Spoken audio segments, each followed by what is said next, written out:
picking up where we left off, which is part 2 of our ongoing series, which is on Trump Derangement Syndrome. Part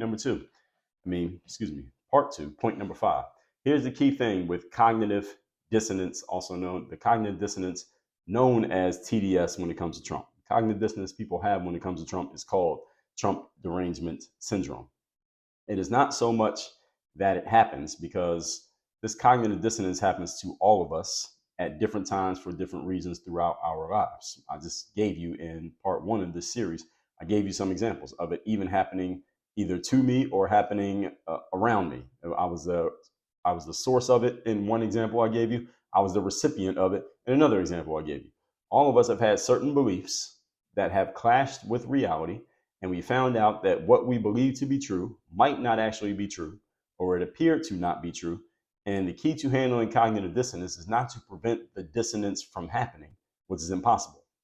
The key to dealing with cognitive dissonance is what we choose to do when that cognitive dissonance happens. What do you do then when you realize that it was supposed to be one thing, but it's actually another thing? Again, the very experience I laid out in a previous episode is exactly what happened to me in 2016 when Trump won the election. I wouldn't say I had Trump derangement syndrome, because I didn't think that Trump was a bad person, but I also did not think it was possible he was going to win. I had heard all the stuff that the media had put out there, and I said, all of these put together means there's no way that enough people are going to vote for him to even make this a close competition between himself and, at the time, the Democratic nominee Hillary Clinton. I didn't think it was possible. And I'm going to tell you what most everyone else did versus what I did starting in 2016 as we get further into these points to help you understand how to navigate any form of cognitive dissonance. And I'm just using Trump and Trump derangement syndrome as a canvas and a frame for this experiment that I'm explaining to you. All right, so what I'm explaining to you, these steps, how to deal with cognitive dissonance, this is not about Trump. Okay, so even if you are not negative about him and you don't have TDS, understand you do experience cognitive dissonance, and you need to deal with it the same way on other subjects as you would on this subject if you happen to be the person that I'm talking about here. Point number 6. Today's topic, once again, is we're on part 2 of our ongoing series here, Trump Derangement Syndrome Explained. Point number 6. Let me tell you what I did when Trump won in 2016, because I didn't think it was possible he could win. Didn't think he was a bad person. I just didn't think he was going to win because all the negative stories told about him, and I figured there would not be enough people who supported him. I knew there were people who did, but I said there's not enough for him to win an election. So when he ended up winning, I experienced some cognitive dissonance. Like, how is that possible? How are there enough people voting for all these negative things that have been said about him? So I did what any critical thinker should always do when their beliefs end up conflicting with reality. Let me say what I just said again before I even tell you what I did. What I did was what any critical thinker should do when your beliefs come in conflict with reality. I'm stating that twice, and I'm saying it slowly. I want to make sure you heard me, because if you're a critical thinker, I'm going to tell you exactly what you need to do next. And all of you should be critical thinkers. Here's the answer. Challenge your beliefs. Do not tell yourself that reality didn't happen. Do not tell yourself to not believe your lying eyes or your lying ears, quote unquote. Do not say that what happened didn't happen. Do not say that, well, there must be a whole bunch of people who simply are not as smart or as moral or as logical as I am. This is what most people do, by the way. Instead, challenge your beliefs. Look at the beliefs that you had that led to you thinking a certain way, that reality has told you may not be as real as you thought it was, and then challenge those beliefs. Where'd those beliefs come from? Where'd you get that belief? Who gave it to you? Who told it to you? What was their motive in telling it to you? And maybe, possibly, you were misled. All of those need to be presented first. Those should be the first things that you think about anytime you experience cognitive dissonance. Going back to the story I told you of me going to St. Francis College with my teammates in college and this other athletic guy on their campus blocking the dunk of the athletic guy from my campus, which was me, I experienced cognitive dissonance. I could have said, well, he didn't really block my dunk. Maybe he's not that good. Maybe nobody else I face for the rest of my life in basketball is going to be as athletic as that guy. Well, hey, maybe he could block my dunk, but he can't dribble or he can't shoot a jump shot. None of those things would have helped me. It would have been a good rationalization to make me feel good in the moment. Would it have helped me for my future? No, it wouldn't. So what I did instead of saying, instead of clashing with reality by telling myself a new story that made me feel good. Instead, I challenged my belief. Okay, I thought my athleticism would be my ticket to basically out athletic anybody on a basketball court. Clearly, that's not the case. That guy blocking my dunk made it clear that that was not the case. My belief needed to be challenged. And I challenged the belief and said, okay, even though I'm still athletic on a basketball court, let me add some other elements to my game. So just in case I can't be the most athletic guy on the court, I still have value on the court. And that's when I decided, let me focus on other aspects of my game as well as the athletic part. So I make sure I'm a real well-rounded player. So that if I can't use option A, I still got option B, C, D, E, and F. You understand?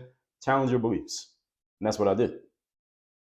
And those of you who are listening to this, I'm sure some of you may know me from back in the basketball days. The content that I put on YouTube back in the days, that content exists only because of this conversation I had with myself in 2004. I can't just focus on being an athletic guy. I need to do other things too. So a lot of the drills and the videos you saw me doing on YouTube back in the day were a result of this conversation I had with myself after the reality slapping me in the face of getting my dunk blocked by a guy who was more athletic than me. Is everyone following what I'm saying here? So when you challenge your beliefs, here are some questions you can ask yourself. What did I believe in the past that has proven to not be as true as I thought it was? Again, what did I believe in the past that has proven to not be as true as I thought it was? Again, I just gave you an example. I believe that my athleticism was enough to outjump anybody. I found out that wasn't as true as I thought it was. I believe that there's not enough people who would go for Trump, given all the negative things said about him. I believe there was a few, but not enough. But then there was enough. Okay, what did I believe that wasn't true? No, that wasn't true. Now, the next question is, how did I come to get this belief? Where did I get this belief from in the first place? What many of you will find, if you are a critical thinker, next time you experience cognitive dissonance, when you start challenging your beliefs and you look to the source of your beliefs, you'll find that the source of your beliefs is a person who simply believed what they were told the same way that you did, and they simply passed that bullshit belief onto you, and you never questioned it. But as a critical thinker, the good news is you can question it. Good news as a critical thinker is that you can question every belief you have when reality slaps that belief upside its head and you realize, oh, wait a minute, that belief might not be as true as I thought. Are you willing to challenge your own beliefs and challenge the source of the belief? Again, challenging the source doesn't mean going to the person who told you something and getting mad at them. Doesn't mean going picking it outside of the NBC news offices if you got it from TV. Doesn't mean go call your parents and say, hey, why'd you tell me this? I found out it's not true. No, that's not what it means. It means asking yourself, what was the source of the belief? What was that person's motive? Were they trying to lie to me, or were they just telling me what they knew at the time? And maybe their knowledge is just limited. Maybe they just don't know as much as they thought they did, and you only knew what they told you. And now, since you have more access to more information and you're an adult, independent, critical thinker, you can throw away some of the bullshit that you were told by other people who had your best intentions at heart, but simply did not have the same information and the same access and the same insights and the same critical thinking skills as you now possess today. That's completely okay. So let me give you an example. Everyone who's listening to this, there are some things that your parents told you 20, 30, 40 years ago that was based on their best knowledge, not trying to deceive you, but maybe trying to protect you or inform you as best they knew, which might not be the right information. And now you're realizing that something that they told you was some bullshit. Don't get mad at them, all right? Except that they were trying to, I would assume most of your parents were trying to help you or protect you or tell you as best they knew. Maybe they just didn't know what they didn't know. That's completely okay. No human being is all knowing. So I talked about this. Eat the meat and spit out the bones. I did a whole episode on this. Let me give you the number of that episode for those of you who didn't hear it. That was episode number 2337. Eat the meat, spit out the bones. That means take the stuff that makes sense and throw out the stuff that doesn't. There's some things your parents told you that made sense. There's some things your parents told you that don't make sense. I remember once I asked my mother, because she had always told my sister and I, hey, you never touch the utility wires that you see up above the street. You would never touch those wires because you can get electrocuted touching the wires. So one day I asked my mother, why do birds and squirrels get to touch those electrical wires and they don't get electrocuted? Like, you ever see birds and squirrels sitting on electrical wires that are allegedly going to electrocute humans? How are they able to touch them and they don't get electrocuted? And my mother's answer was that birds and squirrels have certain things on their feet that basically make them immune from the effects of electricity. And that was complete bullshit. My mom didn't know what she was talking about. All right, that's not the reason.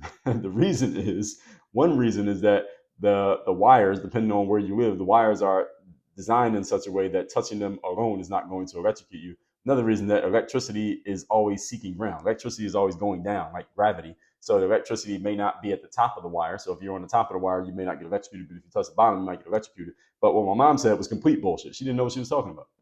That doesn't mean I'm going to call my mom and cuss her out for telling me some bad information. She just didn't know what she didn't know. And it's my job now as an adult and as a critical thinker to realize that I was told some bullshit and now I need to replace it with the right shit. You get it? Another thing, we were sitting at the dinner table as, speaking of politics, we're sitting at the dinner table as kids. We usually ate dinner as a family. I have one sister and both parents at home. And the news was on one night and they kept talking about Democrats and Republicans. And I was around maybe age 9 or 10. At this point, I came to understand that there was a dichotomy between the two. And I knew that my parents voted at every election. So therefore, I asked my mom, are we Democrats or Republicans? And my mom said Democrats. And I said, why are we Democrats? She thought about it for a second and she gave the answer. She said, because Republicans only work for the rich people. Now, is this necessarily bullshit? No, because it's a point of view. It's a subjective point of view that she had. And I don't think that's the real reason she wanted to answer. I think she had a different answer that she didn't want to tell me because she didn't want to poison my mind. But I believe the real answer she wanted to give was that Republicans only work for the white people. I think that's what she wanted to say, but she didn't say it. And come to look at my parents' behavior when it comes to elections and politics over the last 30 years, I think that's the real answer, that they believe Democrats equals they're for the black people and Republicans are for white people, and they make decisions based on that. I haven't confirmed that with my parents, and I doubt they would ever admit to this, but this is what I've come to believe. The point being, she was telling me some bullshit that Democrats are only for the people who are not rich. Well, I thought about a couple things. First of all, it must be clear that we, my family at the time, we ain't rich, but I had visions in my mind of being rich. So what does that mean? I'm supposed to vote Republican every time just because I'm quote unquote rich? Not necessarily. Again, this was a false framing and a bullshit rationalization that my mother was giving me. But again, I don't think she was trying to deceive me. She was answering the question as best she could.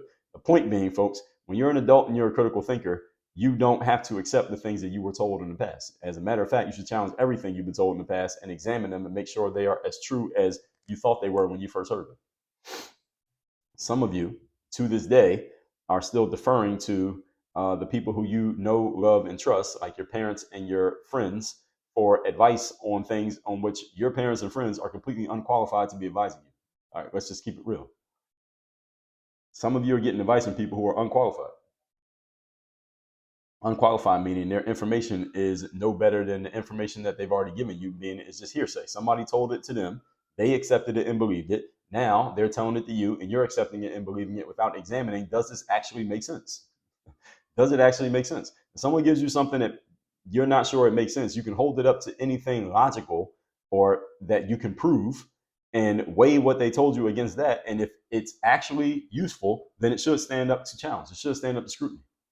One of the reasons that I tell you, things that I tell you here on this show, you don't have to accept my word for anything. Go test it. Test anything that I tell you against whatever you have come to believe. And if you want to challenge me on something, you can let me know. All right. I tell you the ways you can reach me. My email address is dre@dreallday.com. If you want to have a direct exchange with me, if your email has some substance in it, I'll write you back. Or you can send me a message in whatever app you know me for, follow me, et cetera, et cetera. Or if you know me directly, you can reach out to me. All right, you can challenge me on any point. Now, if I'm giving you my perspective or opinion, then I'm letting you know. You know it's my perspective or opinion. Now, if I'm giving you something that is truthful and you can fact check it or truth check it, which is what you should be doing, not fact checking, because the truth is all the facts, then you can do that as well. If I got something wrong, let me know.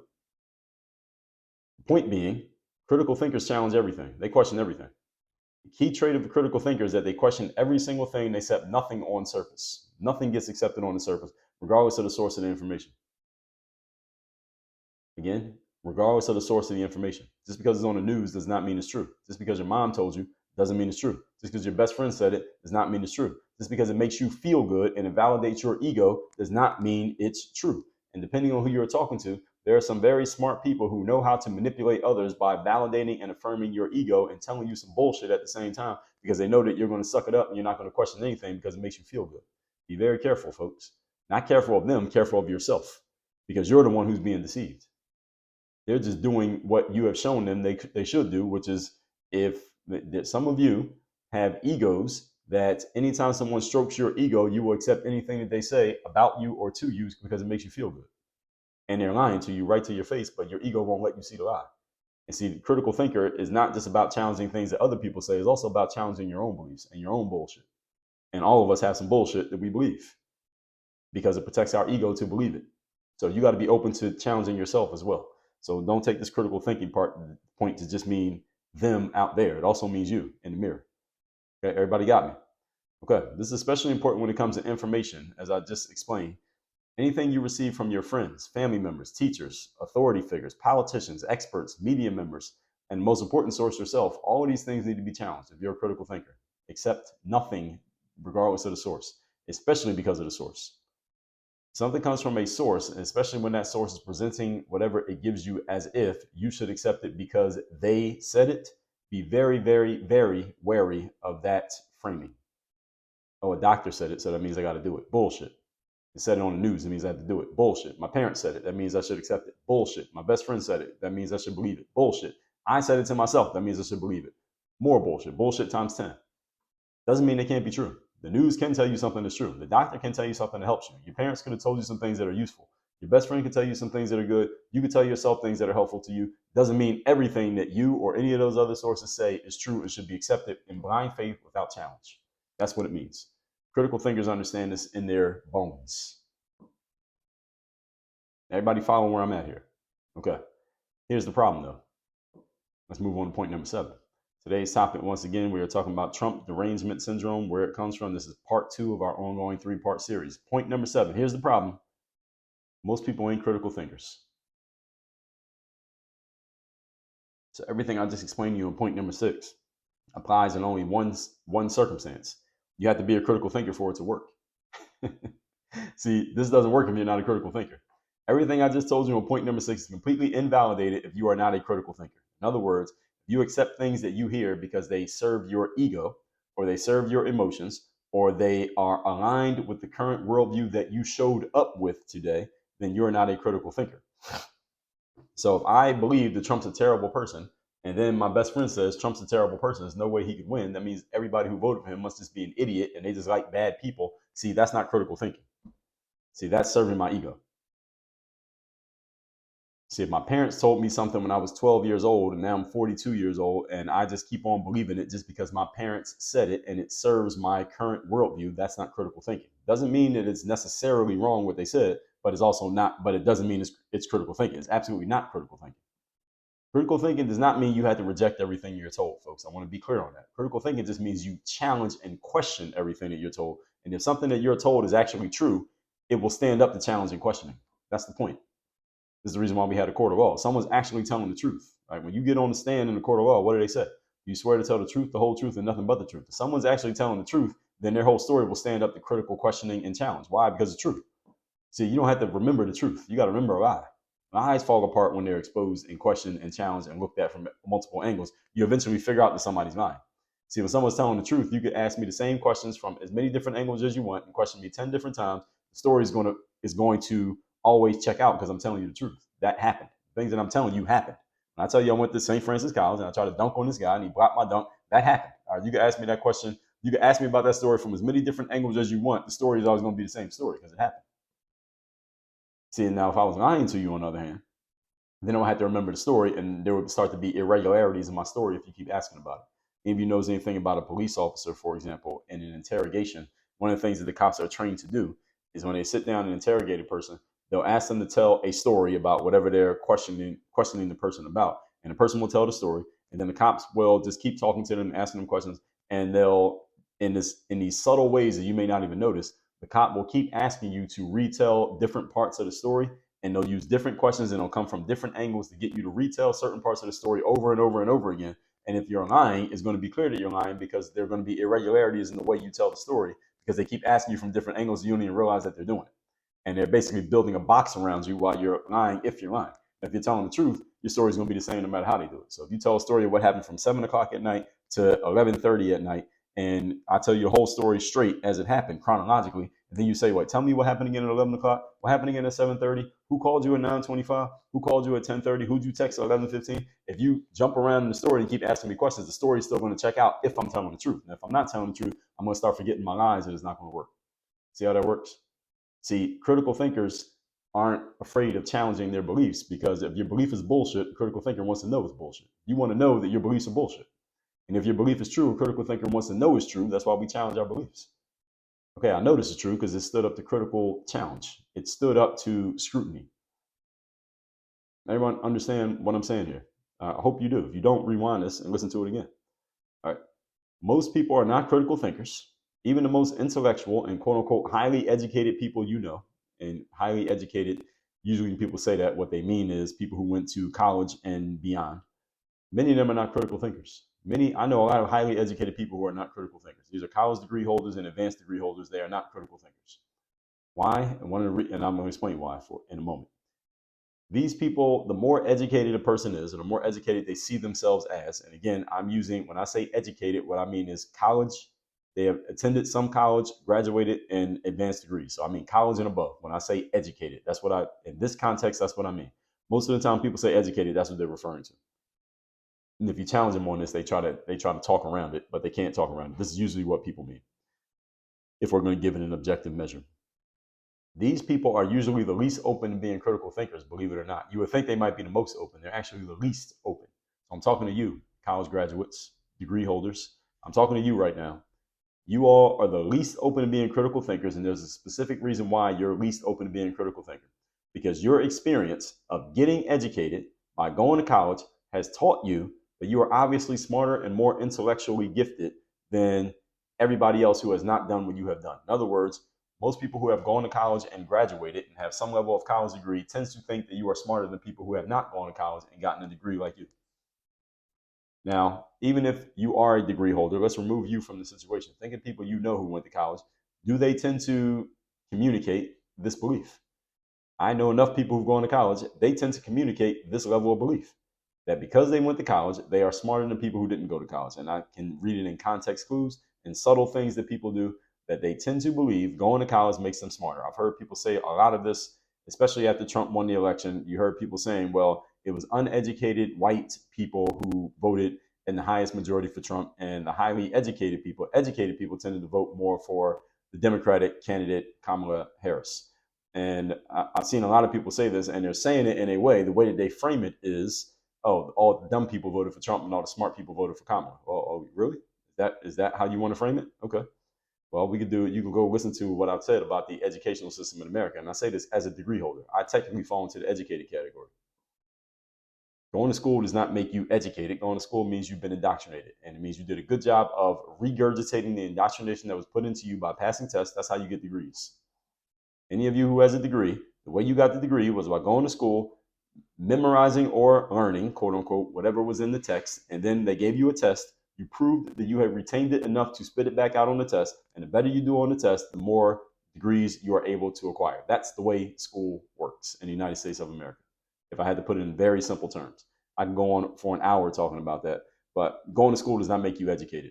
Look at the etymology of the word education. That it does not mean memorizing information. That's what school is. All due respect to the teachers and professors out there and the degree holders out there. I got teachers and professors as family members, as friends, and I have a degree myself. So I'm saying this as a person who actually should be talking the opposite of the education system. I'm telling you this because I know what I'm talking about. And because there's nothing in my ego attached to the fact that I have a college degree. I'm a success despite my college degree, not because of it. So many of these people, educated folks, are less open to questioning their own knowledge because they have been indoctrinated with the belief that going to college already puts them above other people knowledge-wise. So how could I possibly be wrong? Advanced degree holders, I'm looking at you right now. How could I possibly be wrong? I got an advanced degree. I'm a college graduate. I know a person who's a college professor, and I heard this person say this out of their mouth. They said it right to me in the flesh, in person. They said, why do I need to answer to the challenges of these people out here? I am a college professor. They said it in this incredulous way. I'm a college professor. I don't have to talk to you. I don't have to answer to you. This is the way that many highly educated, quote unquote, people think. I think that statement that person made was endemic of the way many people at their level and above think. Or our level, I guess we can say. I got a college degree. Why I got to talk to you? You don't have a college degree. I got a degree in this. Why I got to talk to you? You don't have it. I got this credential. Why do I have to talk to you? You don't have it. I have this professional title. Why do I have to talk to you? You don't have it. All of you who have any type of title, credential, or degree, be careful using this framing. Be very careful using this framing. Your credentials and accomplishments and positions and titles do not necessarily mean that your knowledge or beliefs about even the subject in which you have the degree, title, or position is unchallengeable, nor is it infallible, nor is it absolutely, what's the word? Let's just call it an unchallengeable truth. None of those are true. If you're a doctor and a patient comes into your office and the patient starts questioning you on all the things you tell the patient that they need to do based on your diagnosis, you can't turn your nose up at the patient and say, listen, I'm a doctor, just do what the hell I said. All right, I'm gonna say, doctor, fuck you. And I ain't even paying you for this visit. You're not gonna tell me I'm gonna just do what you say just because you're a doctor. Fuck that. You're gonna explain the shit to me because I'm the customer. But there are many people out there who are not like me, and you blindly accept what the doctor says just because they're a doctor and you're not. It's your body. That's your child. You're going to accept what the doctor says just because the doctor said it? They don't have to live with the consequences. You do. Now, I'm using that as an example. But all of you, you credentialed individuals, you educated individuals, you decorated resume individuals, be careful. And I say this as a person with credentials, a resume, an education, all of these things. I say it as that person. So I'm not from the outside looking in. I'm talking to you all on the inside, talking to the people on the inside. These things do not make you unchallengeable. They do not make your beliefs ironclad, and they do not mean that your information cannot be questioned. Person who hasn't done much schooling at all is usually open to new information, believe it or not. Why? Because they are not emotionally tied to whatever information they already have because they don't have any ego attached to their intellect. You highly educated people, you got a lot of ego attached to your intellect, and therefore you don't want to be challenged because anybody challenging your ideas or information is a challenge to your intellect and thusly a challenge to your ego because you got all these years invested into getting that education, maybe a lot of money invested into getting that education that you're still paying for, and now your ego is tied to it. Now you're like, damn, somebody's kept questioning me on this. Maybe I'm not that smart, so you don't want to deal with those people. This is why a lot of highly educated people, quote unquote, don't like engaging with me on social media. I try to engage with them. I end up getting blocked by a lot of them because they can't pull the appeal to authority fallacy on me, which is meaning they have more authority because of their achievements, because they can't pull it on me because I have achievements too. They can't pull the intellect thing on me because I know how to frame my arguments in a logical way and I'm not attacking them personally, so they can't claim that I'm attacking them personally. And therefore, then they can't challenge the way that I'm critically challenging what they say because I know how to frame a question or a challenge in a way that they have to actually answer it, and to actually answer it would expose the bullshit behind the things that they're saying. So they end up blocking me because they have no other way of engaging. And I can run down a list of names, but I'm not going to do it, at least not today. One day I will. Some of them I've said in the past. One day I may do an episode just calling all of them out and telling you exactly what happened. But it might be hard for me to do because they got me blocked, so I can't even pull up what happened. But anyway, people who are not highly educated accept the reality that they may not have so much ironclad knowledge to begin with, so they're open to hearing and learning new things.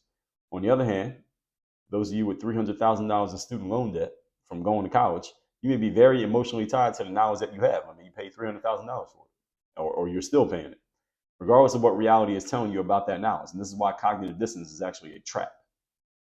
This is why I'm doing this whole episode, because cognitive dissonance is a trap. People get trapped in it, not even realizing that they're trapped, and they can't get out. And it's only when someone like me expresses this and articulates it to them that they understand what's happening. And even then, they still don't do anything about it. So this is why you got to be very careful. Let's recap today's class, which is part 2 of Trump Derangement Syndrome, better known as TDS, where it comes from and why. Point number 5, the key thing with cognitive dissonance is not so much that it happens, it's that when our beliefs clash with reality, what do we do in that moment? And I just told you what most people do. Number 6, what I did is what any critical thinker should do, which is challenge your beliefs. All you have to do is challenge your beliefs whenever you experience cognitive dissonance. The challenge is many people don't want to challenge their beliefs because your ego is tied to the things that you believe are true, and thusly your intellect, your intelligence, and how smart you are. And again, this is why the more educated the person, the more susceptible they are to cognitive dissonance. This is their strength becomes their weakness. People who are less educated are open to learning new things because they do not have the belief in their minds they learned everything already, or that they know everything already. So I'm talking to you, highly educated people, professors, lawyers, doctors, PhD holders, advanced career people, highly credentialed people. I'm talking to you right now. You are the ones who are most susceptible to cognitive dissonance because you do not believe it's possible anyone without your credentials can know something that you don't know. Be careful. All that said, tomorrow we're going to go into part 3 because we're not done. All right. make sure you go to workonyourgameuniversity.com. Or if you want to work with me directly, most of you highly credentialed folks, maybe I've turned you off. Good. That was the point. If I didn't, go to workonyourgameuniversity.com, get to work with me directly so we can get your shit in order from the mindset side to the business side. That's again, workonyourgameuniversity.com. Work on your game. Dre, all